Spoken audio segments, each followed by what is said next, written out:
Hello दोस्तों, आपके अपने यूट्यूब चैनल एजुकेशन में स्वागत है। मैं कौशल कुमार। आज जीव जनन कैसे करते हैं का अंतिम टॉपिक है जनन स्वास्थ्य यानी कि रिप्रोडक्टिव हेल्थ। जनन स्वास्थ्य क्या है, इसके बारे में हम जानेंगे।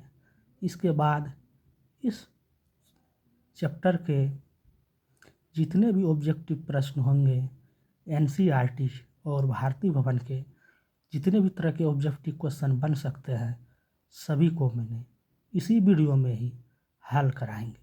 तो इस वीडियो को अंत तक आप ज़रूर देखें। तो हम स्टार्ट करते हैं। जनन स्वास्थ्य क्या है? जनन स्वास्थ्य को WHO ने कहा है कि WHO के अनुसार जननात्मक स्वास्थ्य का अर्थ है जनन के सभी पहलू, यानी जनन के जितने भी पहलू हैं सभी पहलू सहित संपूर्ण स्वास्थ्य। यानी कि जननात्मक स्वास्थ्य का अर्थ है जनन के जितने भी पहलू हैं उसका संपूर्ण स्वास्थ्य, अर्थात शारीरिक, भावात्मक, व्यवहारिक तथा सामाजिक स्वास्थ्य। अतः जिस समाज के सदस्यों के जननांग शारीरिक एवं क्रियात्मक रूप से सामान्य होते हैं उसे समाज को जननात्मक स्वास्थ्य कहा जाता है। यानी कि व्यवहारिक जो है ज्ञान होना ज़रूरी है, शरीर का जो है विकास होना ज़रूरी है, भाव प्रकट करना, सामाजिक स्वास्थ्य, हर तरह की जो है जानकारी होना ज़रूरी है, जिसमें जनन स्वास्थ्य को समाज स्वास्थ्य से भी जोड़कर देखा गया है। तो जनन स्वास्थ्य की जो है समस्याएं एवं कार्यनीतियां हैं कि किस जनन स्वास्थ्य में कैसे जो है समस्याएं पैदा होती है और उसकी क्या नीतियां। पहला है अशिक्षित समाज। अशिक्षित समाज का अर्थ है जो समाज शिक्षित नहीं है, जनन के बारे में अच्छे से नहीं समझते हैं और वह भली भांति कई प्रकार के गलतियां कर बैठते हैं। दूसरा है बाल विवाह, यानी कम उम्र में विवाह होना भी जनन स्वास्थ्य के लिए खतरे की घंटी है। जनन स्वास्थ्य एक परिपक्व अवस्था में ही होना चाहिए, बाल विवाह में नहीं होनी चाहिए। इसमें सरकार ने विवाह की आयु जो निर्धारित की है, लड़कियों के लिए 18 वर्ष एवं लड़कों के लिए 21 वर्ष, जिसमें दोनों मैच्योर हो जाते हैं, परिपक्व हो जाते हैं, वो अपने समय पर ही विवाह करें। तो जनन स्वास्थ्य की ये भी समस्या है कि गरीब परिवार में जो है बाल विवाह ज़्यादा देखा गया है कि जल्द से जल्द शादी करा दिया जाए ताकि अपना बोझ हटा लें। तो ये भी जनन स्वास्थ्य की एक समस्या है। तीसरा है कम उम्र में गर्भधारण। जब बाल विवाह होगा तो कम उम्र में गर्भधारण करेंगे तो उससे भी उसके जनन मार्ग पर प्रभाव पड़ेगा। इससे बच्चे कमज़ोर हो जाएंगे, कई तरह की बीमारियां भी होने की आशंका रहेगी। तो कम उम्र में गर्भधारण करना भी जनन स्वास्थ्य का एक समस्या है। चौथा है यौन संबंधी अज्ञानता। यौन संबंधी अज्ञानता जो है जनन स्वास्थ्य के बहुत महत्वपूर्ण प्रभाव डालता है।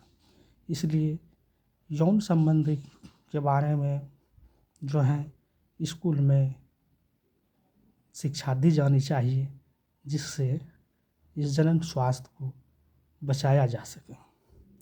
पाँचवा है यौन संबंधी रोगों की जानकारी न होना। यौन संबंधी जो रोग होते हैं उसके बारे में बच्चे को जानकारी नहीं होती है, इससे कौन कौन सी बीमारी हो सकते हैं। बता दें, इससे एड्स भी हो सकते हैं, इससे जो है मूत्र मार्ग में कई तरह की बीमारियां हो सकती हैं।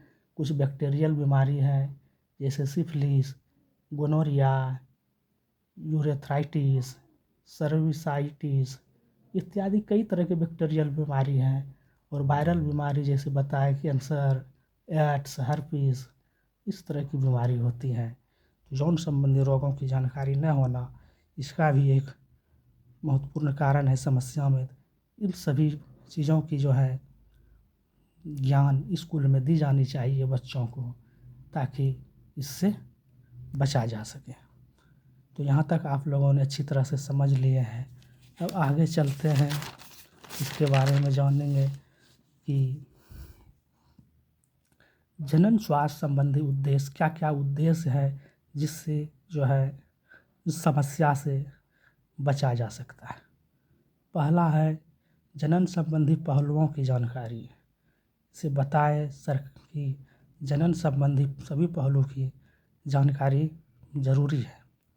जैसे सरकारी व गैर सरकारी संगठन सामग्री तथा ऑडियो विजुअल माध्यम द्वारा जनन व बाल स्वास्थ्य संबंधी पहलुओं के प्रति माता पिता, निकट संबंधी, शिक्षक, सरकारी अस्पताल के कर्मचारी और विशेषकर युवाओं को यौन संबंधी व लिंग संबंधी रोगों के बारे में जानकारी देते हैं।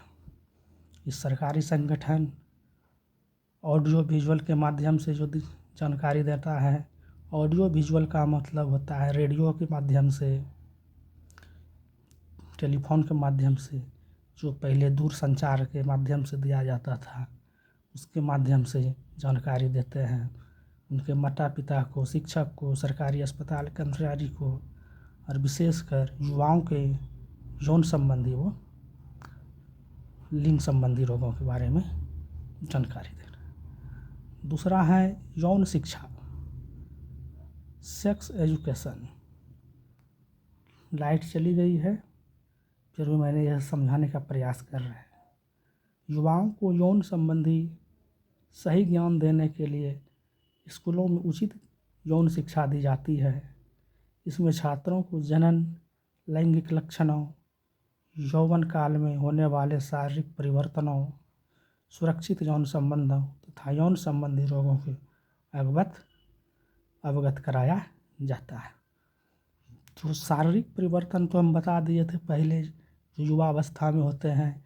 लड़कों में मोच दाढ़ी आने लगते हैं, आवाज़ उसका फटने लगता है, काँख और जांघ के जननांगों के मध्य बाल गुच्छे के समान आने लगते हैं। लड़कियों में भी जो है स्तन का बढ़ जाना, उसके रंग में भूरा रंग पड़ जाना, ये तमाम लक्षण मैंने बता दिए थे शारीरिक परिवर्तन में। अब तीसरा है गर्भवती महिलाओं को प्रसव व शिशु पालन संबंधी ज्ञान। यानी कि गर्भवती महिला को जो है प्रसव के समय क्या सावधानी बरतनी है और शिशु का जो है बच्चे का पालन कैसे करना है, इसके बारे में जानकारी देना।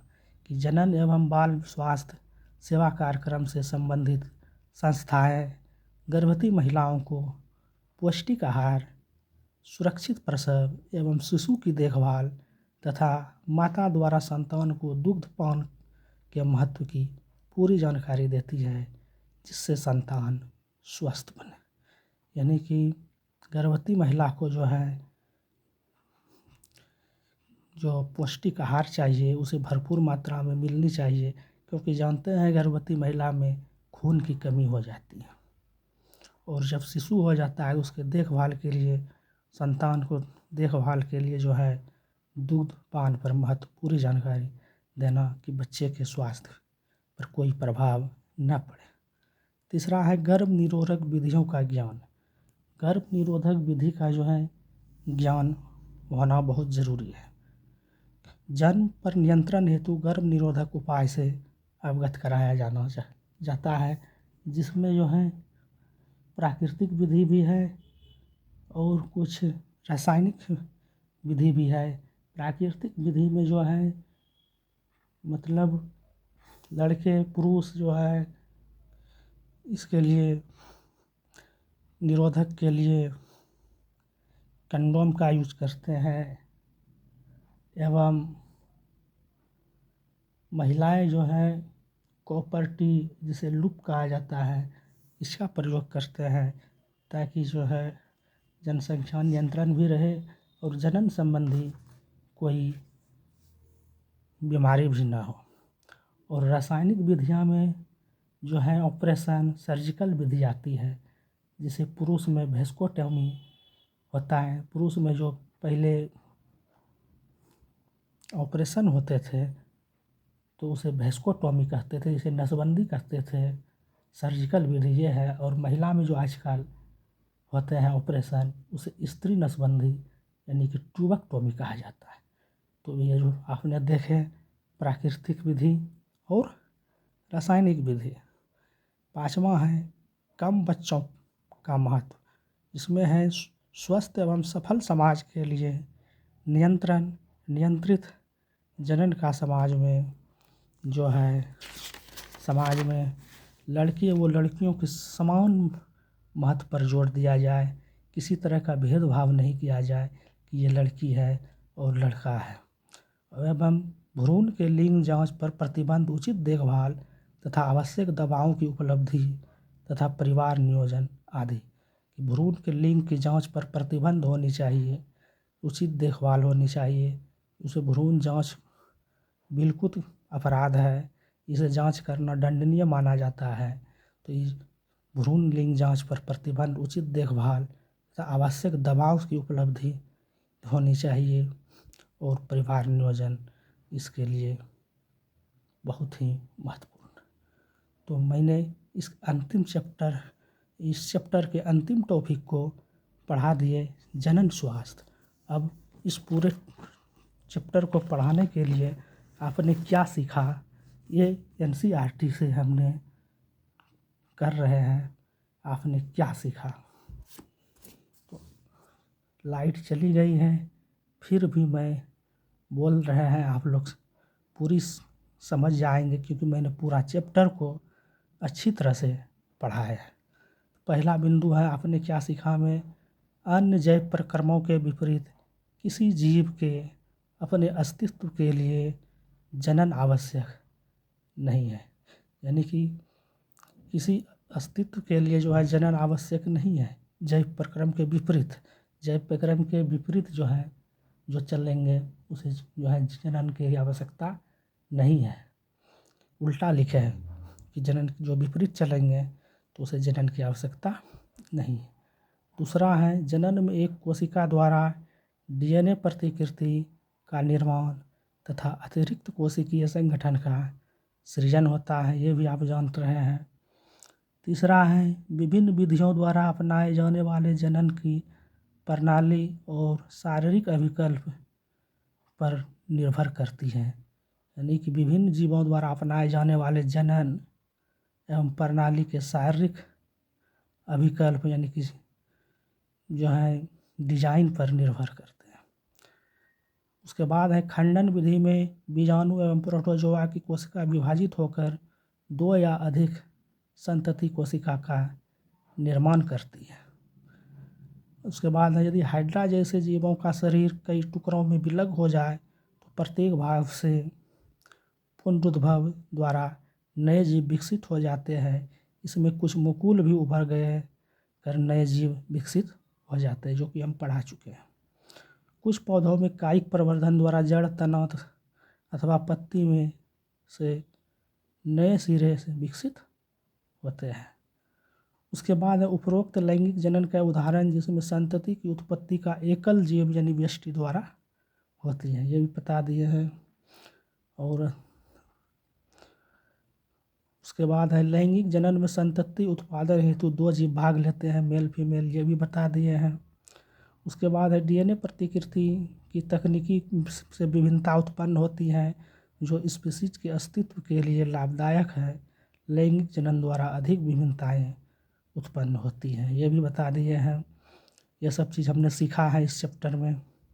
उसके बाद है पुष्पी पौधों में जनन प्रक्रम में परागन परागकोश वो स्त्री के वर्तिकाग्र तक स्थानांतरण होते हैं, इसे परागन कहते हैं। इसका अनुक्रम निषेचन द्वारा होता है, ये सभी बता दिए हैं। अंतिम है यौवनारंभ में शरीर के अनेक परिवर्तन आते हैं। उदाहरण के लिए लड़कियों का स्तन का विकास तथा लड़कों के चेहरे पर नए बालों का आना लैंगिक परिपक्वता के ये चिन्ह है। कुछ पॉइंट और हैं, उसे भी देख लेते हैं। लाइट नहीं है फिर भी मैंने बोलते जा रहे हैं, आप लोग सुने और आपको अच्छी तरह से समझ में आएगा। आप लोग के लिए काफ़ी मेहनत कर रहे हैं कि आप लोग कहीं से भी कोई भी क्वेश्चन को मिस ना करें, मिस ना हो जाए, इसलिए मैंने सभी चीज़ों को बारी बारी से देख रहे। उसके बाद है मानव में नर जनन तंत्र वो शुक्राणुओं शुक्राशय प्रोटेस्ट ग्रंथि मूत्र मार्ग द्वारा तथा शिश्न होते हुए विरसन शुक्राणु उत्पन्न करता है, ये भी पढ़ा दिए हैं। उसके बाद है मानव के मादा जनन तंत्र में अंडाशय अंडवाहिनी गर्भाशय तथा योनि पाए जाते हैं, जो मादा जनन तंत्र में हमने पढ़ा दिए हैं।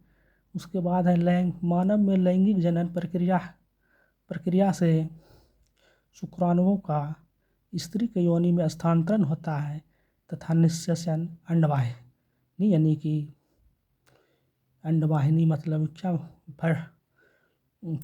जो बताए थे अंडवाहिनी का इंग्लिश क्या बताए थे, फैलोपियन ट्यूब, हाँ फैलोपियन ट्यूब में होता है, ये भी बता दिए थे।